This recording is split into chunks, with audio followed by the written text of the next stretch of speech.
Donc c'est parti d'un de nos séjours donc, qui s'appelle Survivor. Et du coup, il y avait une certaine volonté de pas mal des participants de repartir sur quelque chose avec nous.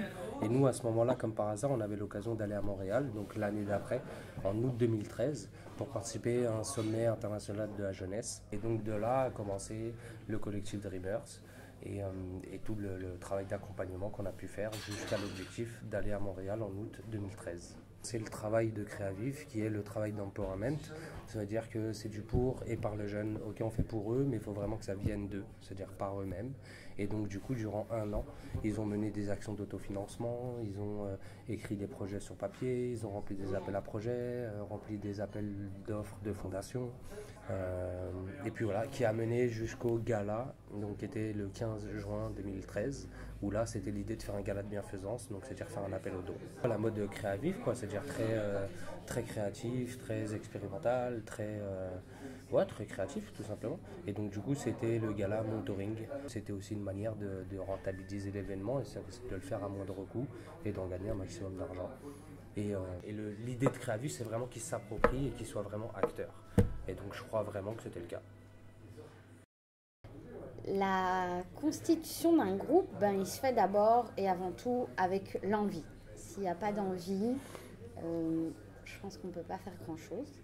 Une fois qu'il y a l'envie, là on peut faire plein de choses. Et ce qu'on dit, c'est que Créaviv, c'est du ici et maintenant. C'est créer avec ce qu'on est et ce qu'on a.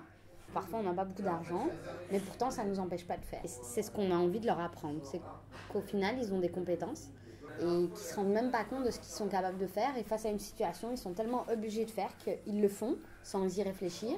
Ces jeunes-là ont toujours eu ce potentiel-là, mais ils n'avaient juste pas la place de l'exploiter. Et qu'ils n'avaient pas besoin de finalement être tant assistés par l'adulte, parce que souvent on ne leur fait pas confiance, mais qu'ils ont vraiment beaucoup de choses à offrir.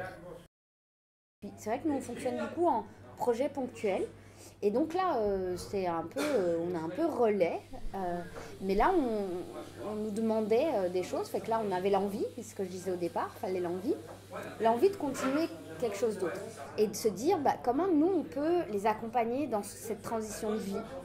Ce qu'on dit c'est une image vaut 1000 mots, mais Créaviv part du principe qu'une expérience vaut 1000 leçons. Alors nous, ce qu'on fait, c'est qu'on essaye de leur faire vivre le plus d'expériences possible. Nous, on n'est pas là pour les garder justement, puis prolonger des projets. Comme je disais, on fonctionne beaucoup en projet ponctuel.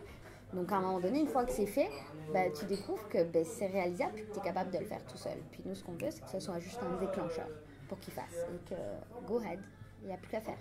Ces jeunes avaient envie et puis étaient motivés. Et puis comme tu as dit, c'est vraiment leur laisser la place, leur laisser la place de s'exprimer, parce qu'on va dire vis-à-vis des institutions, des collectivités, ils sont considérés comme jeunes, donc pas forcément beaucoup de crédibilité. Et donc nous, on est juste là pour leur donner un peu plus de crédibilité, tout simplement.